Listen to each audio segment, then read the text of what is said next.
نحن نقص علیک نبأہم بالحق، اے نبی ہم آپ کو بیان کرتے ہیں ان کا واقعہ حق کے ساتھ۔ حق کے ساتھ کا اس لیے بیان کیا گیا، حق کا لفظ اس لیے بڑھایا گیا کہ ایک تاریخی واقعہ تھا، اور آپ کو پتہ ہے جب تاریخی واقعہ لوگ نقل کرتے ہیں تو بہت کچھ اس میں کمی بیشی کر دیتے ہیں، کچھ اپنی طرف سے اضافے کر دیتے ہیں، کچھ اپنی طرف سے کمیاں کر دیتے ہیں۔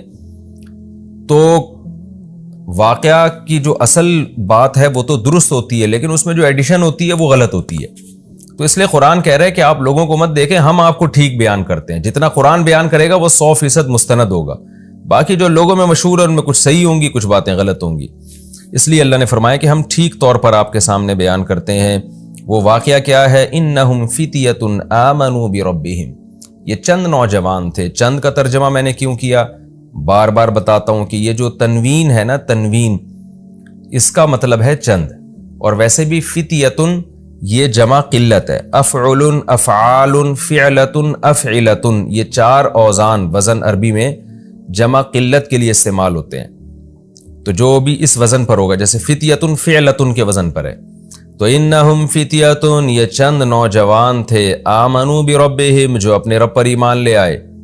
اس واقعے کا خلاصہ یہ ہے کہ حضرت عیسیٰ علیہ السلام راجح قول کے مطابق، یقینی طور پر تو 100% یقینی بات کسی مفسر نے نہیں کہی ہے، لیکن جو مؤرخین سے مفسرین نے جو واقعات لیے ہیں، اہل کتاب سے جو لیے ہیں، اس کے مطابق دیکھا جائے تو حضرت عیسیٰ علیہ السلام کے دین کے پیروکار تھے یہ لوگ، اور کہا جاتا ہے کہ حضرت عیسیٰ علیہ السلام کے 250 سال کے بعد کا زمانہ ہے ان کا، 250 سال۔ تو اس وقت کوئی ظالم بادشاہ کی حکومت تھی۔ اچھا، حضرت عیسیٰ کے دین کے پیروکار تھے تو اس پر ایک اشکال یہ ہوتا ہے کہ یہ سوال تو یہودیوں نے کیا تھا، یعنی مشرکین کو یہ سوال یہودیوں نے سمجھایا تھا کہ تم نبی صلی اللہ علیہ وسلم سے 3 سوال پوچھنا، ذوالقرنین کے بارے میں پوچھنا، اور روح کے بارے میں پوچھنا، اور اصحاب کہف کے بارے میں پوچھنا۔ تو جبکہ یہود کا زمانہ تو حضرت عیسیٰ کے دور سے پہلے، اور یہود تو پھر ان کو ایمان والے نہیں مانیں گے، کیونکہ عیسیٰ علیہ السلام کے فالوورز کو یہودی ایمان والا نہیں کہتے تھے۔ تو اس لیے مجھے اس پر واقعی ایک اشکال ہے جس کا میرے علم میں ابھی مجھے اس کے جواب کہیں ملا نہیں ہے۔ تو صحیح بات یہی معلوم ہوتی ہے کہ یہ جو یہودیوں نے، یہ جو مفسرین نے ذکر کیا نا کہ یہود نے یہ سوال پوچھا تھا، تو یہ بھی ایک رائے ہے مفسرین کی۔ عین ممکن ہے اہل کتاب نے پوچھا ہو، تو اہل کتاب میں عیسائی بھی آتے ہیں، تو سوال اہل کتاب نے پوچھا ہو، لیکن بعض حضرات نے یہود کی طرف منسوب کر دیا ہو، کیونکہ یہود جو تھے زیادہ تر یہود ہی سوال پوچھا کرتے تھے۔ تو اس لیے، اور دوسرا اس بات کا بھی امکان ہے کہ ہو سکتا ہے یہ دین موسوی کے پیروکار ہوں، کیونکہ یہ تو تاریخی چیز ہے نا کہ حضرت عیسیٰ کے دین کے پیروکار تھے۔ بہرحال راجح بات یہی ہے کہ یہ حضرت عیسیٰ علیہ السلام کے دین کے پیروکار تھے۔ حضرت عیسیٰ علیہ السلام کے آسمانوں پر اٹھائے جانے کے 250 سال کے بعد کا زمانہ ہے کسی بادشاہ کا، جو بڑا ظالم بادشاہ تھا، جو بت پرستی جس نے پھیلا دی تھی پوری سلطنت میں۔ تو ان لوگوں کو اللہ نے توحید پر قائم رہنے کی توفیق عطا فرمائی، دین عیسوی یعنی حضرت عیسیٰ علیہ السلام کے دین کو فالو کرنے کی توفیق عطا فرمائی۔ تو انہوں نے دیکھا کہ چاروں طرف شرک پھیل رہا ہے، تو ہم اپنے دین کو محفوظ نہیں رکھ سکتے، لوگ ہمیں زبردستی یا تو اسی کفر کی دنیا میں لے کے جائیں گے یا ہمیں قتل کر دیں گے۔ تو ایسی صورت میں ہمیں اس علاقے کو اللہ کی رضا کے لیے چھوڑ دینا چاہیے۔ تو اللہ پہ توکل کر کے یہ نکلے اور پھر غار میں داخل ہوئے تاکہ کچھ وقت وہاں گزاریں اور وہاں مشورہ کریں کہ ہم نے یہاں سے کہاں جانا ہے، یہ زندگی اسی غار میں ہی گزار دیں، ہمیشہ کے لیے اللہ کی عبادت کریں۔ لیکن اللہ نے وہاں ان کو گہری نیند سلا دیا، اور 309 سال کے بعد یہ جاگے ہیں، تو وہ علاقہ تبدیل ہو چکا تھا، وہاں جو ظالم بادشاہ کی حکومت ختم ہو چکی تھی۔ اب 309 سال کا زمانہ اگر دیکھا جائے تو حضرت عیسیٰ علیہ السلام کے بعد 250 سال یہ اور 300 سال وہ، تو 550 سال، یعنی حضرت عیسیٰ کے 550 سال کے بعد یہ بیدار ہوئے ہیں۔ اور نبی صلی اللہ علیہ وسلم کی جو ولادت ہوئی ہے وہ 570 عیسوی کے آس پاس ہوئی ہے، یعنی یقینی طور پر تو نہیں کہا جا سکتا، 2-4 سال آگے پیچھے ہو سکتے ہیں اس میں۔ تو یہ جو کہا جاتا ہے نا 570 عیسوی میں، یہ 100% یقینی نہیں ہے، 2-4 سال اس میں اوپر نیچے ہو سکتے ہیں۔ تو اس سے یعنی بعض مفسرین اس طرف گئے ہیں کہ ان کا زمانہ رسول اللہ صلی اللہ علیہ وسلم کی پیدائش سے 20 سال پہلے کا زمانہ ہے۔ یعنی نبی صلی اللہ علیہ وسلم کے دور سے 20 سال پہلے یہ جو ہے وہ غار سے نکلے ہیں، اور پھر جو واقعہ آگے قرآن نے بیان کیا جو ہم انشاءاللہ تفسیر میں پڑھیں گے، تو یہ نبی صلی اللہ علیہ وسلم کے دور کے بہت قریبی واقعہ ہے، لیکن چونکہ یہ وقت مشہور ہو گیا تھا تو لوگوں کی زبان پر عام ہو گیا تھا، اس لیے لوگ آپ سے، یعنی اہل کتاب کی زبان پر عام ہو گیا تھا، خاص طور پر مشرکین تو اس سے نابلد تھے۔ اب یہ ہوا کس جگہ پر ہے، یعنی کس جگہ یہ واقعہ ہوا ہے، اس کے بارے میں بھی کوئی یقینی بات ہمارے علم میں نہیں ہے، کیونکہ اس کے بارے میں جو تاریخی کتابیں ہیں ان میں ٹکراؤ بہت ہے، تو یقینی طور پر یہ کہنا کہ یہ فلاں جگہ یہ واقعہ ہوا تھا، فلاں جگہ ہوا تھا، یہ ہمارے بس میں نہیں ہے۔ تو قرآن نے بھی جو اس واقعے کی اہم اجزاء تھے انہی کو زیادہ ہائی لائٹ کیا ہے۔ تو قرآن کہتا ہے وَرَبَطْ إِنَّهُمْ فِتْيَةٌ آمَنُوا بِرَبِّهِمْ، یہ چند نوجوان تھے جو اپنے رب پر ایمان لے آئے، وَزِدْنَاهُمْ هُدًى، اور ہم نے اضافہ کر دیا ان میں ہدایت کے اعتبار سے۔ کیا مطلب؟ ہم نے ان کو اور زیادہ ہدایت دی، اور زیادہ ہدایت کا مطلب یہ ہوتا ہے کہ استقامت عطا کی، توکل پیدا کیا ان کے اندر، جو ایمان کی برکات تھیں وہ کامل طور پر ہم نے ان کو عطا کی۔ وَرَبَطْنَا عَلَىٰ قُلُوبِهِمْ، اور ہم نے ان کے دلوں کو باندھ لیا، یعنی صبر کی توفیق عطا کی۔ اذ قاموا، اس وقت جب یہ کھڑے ہوئے اور کہنے لگے ربنا رب السماوات والارض، ہمارا رب وہ ہے جو آسمانوں اور زمین کا رب ہے، یعنی وہ رب نہیں ہے جو انسانوں نے بنا رکھے ہیں بہت سے رب، ہمارا رب تو وہ ہے جو آسمانوں اور زمین کا پالنے والا ہے۔ یہ کس کے سامنے کہا انہوں نے؟ ہو سکتا ہے لوگوں کو جمع کر کے کہا ہو سکتا ہے تنہائی میں ایک دوسرے کو کہا ہو سکتا ہے وقت کے ظالم بادشاہ کے سامنے کہا ہو، اور ڈٹ گئے اور کہنے لگے لن ندعو من دونہ الہا، ہرگز ہم اس اللہ کے سوا کسی کو معبود نہیں پکاریں گے، کچھ بھی ہو جائے۔ لقد قلنا اذا شططا، اگر ہم نے ایسا کر دیا، اللہ کے سوا کسی کو پکار دیا، تو ہم نے تو حق سے بہت غلط بات کی، حق سے بہت دور بات کی ہم نے۔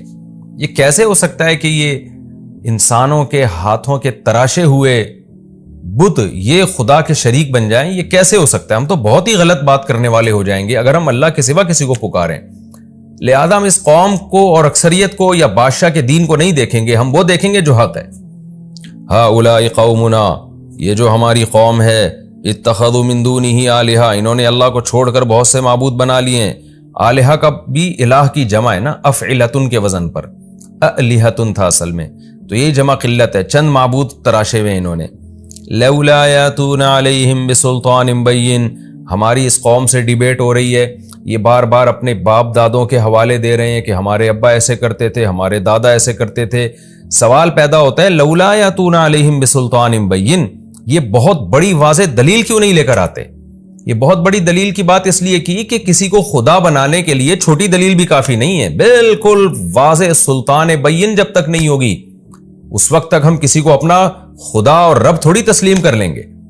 اس کی مثال ایسے ہے جیسے آپ جو ہے بچھڑ گئے بچپن میں اپنے باپ سے، اور جب بڑے ہوئے تو آپ کو اپنے باپ کی تلاش ہے، کسی نے کہا کہ یہ آپ کے والد ہیں اور چند علامتیں بھی بتا دیں، تو آپ نہیں مانو گے اتنی جلدی، آپ کہو گے بھائی میں کسی کو اپنا باپ اس وقت مانوں گا جب تک میرے سامنے 2 اور 2 4 کی طرح واضح نہیں ہو جائے گا۔ کنفیوژن میں یہ کام نہیں ہوتا، تو چھوٹی موٹی علامتوں سے یا قرائن سے نہیں، مجھے واضح دلیل چاہیے، پھر میں اس کو اپنا باپ تسلیم کروں گا۔ کیونکہ کسی کو باپ مان لینا، ماں مان لینا، یہ بہت حساس معاملہ ہے، کیونکہ پھر ساری محبتیں اس کو دینی پڑتی ہیں، اس کی خدمت کرنی پڑتی ہے، اس سے دل لگانا پڑتا ہے۔ یہاں بھی ان نوجوانوں نے یہ کہا کہ خدا بنا لینا آسان نہیں ہے، ان معبودوں کے بارے میں چند وسوسے اور چند چیزیں یہ لوگ بتاتے رہتے ہیں جس کی کوئی واضح دلیل نہیں ہے، تو خدا کے خدا ہونے پر تو بہت ہی، سلطان کا مطلب بڑی دلیل اور بین کا مطلب بہت واضح دلیل ہونی چاہیے۔ تو لولا یاتون علیہم بسلطان بین، یہ لوگ ان کے معبود ہونے پر واضح دلیل کیوں نہیں لے کر آتے؟ فمن اظلم، اس سے بڑا ظالم کون ہوگا؟ افترا علی اللہ کذبا، جو اللہ پہ جھوٹ باندھ دے۔ یعنی قوم تو اکثریت کا ریفرنس دے رہی ہے نا، کہ تمہارے باپ، تمہارے چچے، تمہارے مامے، تمہارے سارے ریلیٹیو سب خدا کے علاوہ معبودوں کو پوچھتے ہیں، تم ایک اکیلے کہاں سے آ گئے؟ تو یہ قوم کو جواب میں کیا کہہ رہے ہیں کہ اس سے بڑا ظالم کون ہوگا جو اللہ پہ جھوٹ باندھے۔ یعنی تم تو یہ کہتے ہو نا اللہ نے ان کو اختیارات دیے ہوئے، بارش برسانے کا اختیار اس کے پاس ہے، اولاد دینے کا اختیار اس کے پاس ہے، فلاں کام کا اختیار اس کے پاس، تو اس کا مطلب کہ تم اللہ پہ جھوٹ باندھ رہے ہو، جبکہ اللہ تو کہہ رہا ہے میں نے کسی کو اختیارات نہیں دیے۔ تو اس سے بڑا ظالم کون ہوگا جو اللہ پہ جھوٹ باندھے؟ یعنی جھوٹ کی مختلف انواع ہوتی ہیں کہ یہ کہ آپ اپنے باپ پہ جھوٹ باندھ دیں، ایک ماں پہ جھوٹ باندھ دیں، بھائی پہ جھوٹ باندھ دیں، دوست پہ جھوٹ باندھ دیں، حکومت پہ جھوٹ باندھ دیں. تو ان جھوٹ باندھنے کی نوعیتوں میں سب سے بڑا ظالم وہ ہے، سب سے بڑا جھوٹ یہ ہے کہ آپ خدا کی طرف جھوٹ کی نسبت کریں. اب جب یہ ڈیبیٹ ان کی قوم سے ہو رہی ہے تو پھر آپس میں انہوں نے مشورہ کیا کہ بھائی وَإِذِ اعْتَزَلْتُمُوهُمْ، یہ چند نوجوان مل کے اکٹھے ہوئے، انہوں نے آپس میں مشورہ کیا کہ دیکھو جب تم نے اس قوم کو چھوڑ ہی دیا ہے اور جب کہ تم اعتزلتموہم، اس قوم سے تم نے کنارہ کشی اختیار کر لی ہے، یعنی اس کے مذہب کو چھوڑ دیا تم نے، وما یعبدون، اور ان کے معبودوں کو بھی چھوڑ دیا. تو دو ہی چیزیں ہوتی ہیں، عابد اور معبود. تو ان میں یہاں بھی اس ملک میں دو ہی طرح کے لوگ ہیں، یا تو مشرک ہیں یا وہ باطل ہیں جن کی عبادت ہو رہی ہے. تو دونوں ہی باطل ہیں. تو ہم ان باطل لوگوں میں ہم کیوں رہیں؟ تو لہذا جب ہم نے ایسا کر ہی دیا ہے فَأْوُوا إِلَى الْكَهْفِ، تو پھر غار کی طرف چلو. کیا مطلب؟ نظریاتی طور پر تم نے جب اس قوم کو اور ان کے خداؤں کو چھوڑ دیا ہے تو عملی طور پہ بھی چھوڑ دو، یعنی جسمانی طور پہ بھی کنارہ کشی اختیار کر لو. تو اللہ کے سوا جب سب کچھ چھوڑ دیا ہے تو پھر پریکٹیکلی بھی چھوڑ دو. اب چھوڑ کے جائے کہاں؟ تو فَأْوُوا إِلَى الْكَهْفِ، فی الحال یہ کرو کہ غار میں چلے جاؤ، چھپ کے وہاں اللہ کی عبادت کرو، کھانے پینے کا انتظام کر لو، حفاظت کے لیے کتا ساتھ میں لے جاؤ اپنے. تو جو ایک دنیاوی اسباب ہو سکتے ہیں وہ اختیار کرو، وہاں جا کے ہم غور کریں گے. فی الحال یہاں سے نکلو، کیونکہ یہ تو ہمیں نہ نماز پڑھنے دے رہے ہیں، نہ روزہ رکھنے دے رہے ہیں، نہ توحید پر قائم رہنے دے رہے ہیں. فی الحال یہاں سے نکلو. يَنْشُرْ لَكُمْ رَبُّكُمْ مِنْ رَحْمَتِهِ، تمہارا رب تمہارے لیے اپنی رحمت سے رحمت پھیلا دے گا، کچھ نہ کوئی انتظام کرے گا. یعنی جو ہمارے بس میں ہے وہ ہم کر لیتے ہیں، جو ہمارے بس میں نہیں ہے ہم وہ اللہ پہ چھوڑ دیتے ہیں. یہ اس آیت کا حاصل ہے. يَنْشُرْ لَكُمْ رَبُّكُمْ مِنْ رَحْمَتِهِ وَيُهَيِّئْ لَكُمْ مِنْ أَمْرِكُمْ مِرْفَقًا، اور تمہارے معاملے میں تمہارا رب، یعنی سب ایک دوسرے کو سمجھا رہے ہیں کہ تمہارے معاملے میں تمہارا رب کوئی آسانی کی صورت پیدا کر دے گا. اللہ سے بھی کچھ امیدیں لگاؤ، سب کچھ ہم نے نہیں کرنا، جو ہمارے بس میں ہے وہ ہم کریں گے، باقی اللہ پہ چھوڑتے ہیں. اللہ سے ہمیں اچھی امید ہے، اللہ ہمارے لیے کوئی انتظام کر دے گا. ان بیچاروں کو کیا پتا تھا کہ اللہ ایسا انتظام کرے گا آپ کے لیے. قرآن کہتا ہے، اب یہ اس کو کہتے ہیں اندماج. اندماج کا مطلب بہت سارے واقعہ کے بہت سارے پہلو قرآن حذف کر دیتا ہے. اب ہونا تو یہ چاہیے تھا، قرآن یہ بتاتا کہ بالآخر وہ چھپ چھپا کے نکلے، کتا انہوں نے ساتھ میں لیا، پھر غار کے دہانے میں داخل ہوئے، پھر آرام کرنے کے لیے لیٹ گئے. لیکن ان تمام واقعات کو قرآن نے حذف کر دیا اور پھر آگے کا واقعہ بیان کر رہا ہے. وَتَرَى الشَّمْسَ إِذَا طَلَعَتْ، اے مخاطب تو دیکھتا سورج کو، اذا طلعت جب وہ طلوع ہوتا، تزاور عن کہفہم تو ان کے غار سے بچتا، یعنی بچتا ہوا نکلتا. ذات الیمین سیدھے ہاتھ کی طرف. یہ سیدھا ہاتھ جانے کے لحاظ سے بھی غار میں ہو سکتا ہے، یعنی جاتے ہوئے جو سیدھی جانب تھی. یہ بھی ہو سکتا ہے کہ ان کے نکلنے والے راستے میں سے جو ان کے دائیں جانب پڑتا تھا اس کو سیدھا کہا ہو قرآن نے. بہرحال ہمیں اس سے کوئی غرض نہیں ہے، مفہوم یہی ہے کہ دائیں یا بائیں دھوپ مڑ جاتی، ڈائریکٹ ان کے چہروں پہ نہیں لگتی. تزاور عن کہفہم ذات الیمین، سیدھی جانب ان کے کہف سے، ان کے غار سے بچتی ہوئی نکلتی. وَإِذَا غَرَبَتْ، اور جب سورج غروب ہوتا، تقرضہم تو سورج ان سے دور ہوتا، ذات الشمال بائیں جانب کو. تو سورج سے دور ہونے سے مراد ہے سورج کی دھوپ، یعنی دھوپ ان سے دور ہو جاتی. وَهُمْ فِي فَجْوَةٍ مِّنْهُ، اور وہ غار کے کشادہ حصے میں تھے، جس کی وجہ سے گھٹن نہیں ہو رہی تھی. وہاں ہوا کے گزرنے کا انتظام تھا، سورج کی روشنی کے گزرنے کا انتظام تھا، ڈائریکٹ دھوپ سے اللہ نے ان کو بچایا. یہ بھی دیکھیں اللہ کی کیسی قدرت ہے. جو اللہ اتنا کر سکتا ہے کہ غار میں کسی کو 309 سال تک سلا سکتا ہے بغیر روٹی کے، بغیر پانی کے، تو اس کو اس کی کیا ضرورت ہے کہ وہ سورج کی روشنی کو ان سے بچائے؟ تو اللہ یہ بھی کر سکتا تھا کہ سورج ان پہ پڑ بھی جاتا، پھر بھی اللہ بچا لیتا. لیکن اس سے پتہ چلتا ہے کہ اللہ تعالیٰ نے اس دنیا کو اسباب کے ساتھ چلایا ہے. تو اللہ تعالیٰ کا مقصد کیا تھا کہ ان کو 309 سال تک سلانا اور پھر جگا دینا. تو اس کے لیے اس کی ضرورت نہیں تھی کہ دھوپ ان کے اوپر ڈائریکٹ پڑے اور پھر اللہ اس دھوپ کے اثرات سے ان کو بچائے. بس اتنی ضرورت تھی کہ بھوک اور پیاس کی حاجت اللہ ان کو، اس سے اللہ ان کو مستغنی کر دے. تو یعنی جب اس سے کام چل سکتا تھا نا، کہ کیونکہ روٹی تو کھا نہیں سکتے تھے نا، سوتا ہوا آدمی روٹی نہیں کھاتا، اور اگر جاگتے تو ان کو یہ ٹائم ان کے لیے بہت طویل ہو جاتا، 309 سال، وہ تو پاگل ہو جاتے اس میں۔ تو اللہ تعالیٰ نے اس دنیا کو اسباب کے ساتھ چلایا ہے، تو اللہ تعالیٰ نے اپنی قدرت بھی اگر دکھائی ہے نا، تو جتنی قدرت سے کام چل سکتا تھا بس اسی پر اکتفا کیا گیا ہے، اور باقی تمام اسباب ہی اختیار کیے گئے ہیں۔ تو یہ اللہ تعالیٰ کی عادت ہے کہ اللہ نے اس دنیا کو اسباب کے ساتھ جوڑا ہے، تو ان کو زندہ رکھنے کے لیے یہ ضروری تھا کہ سورج ان پہ ڈائریکٹ نہ پڑتا، تو اللہ تعالیٰ نے یہی انتظام کیا کہ سورج کو پڑنے نہیں دیا ان کے اوپر۔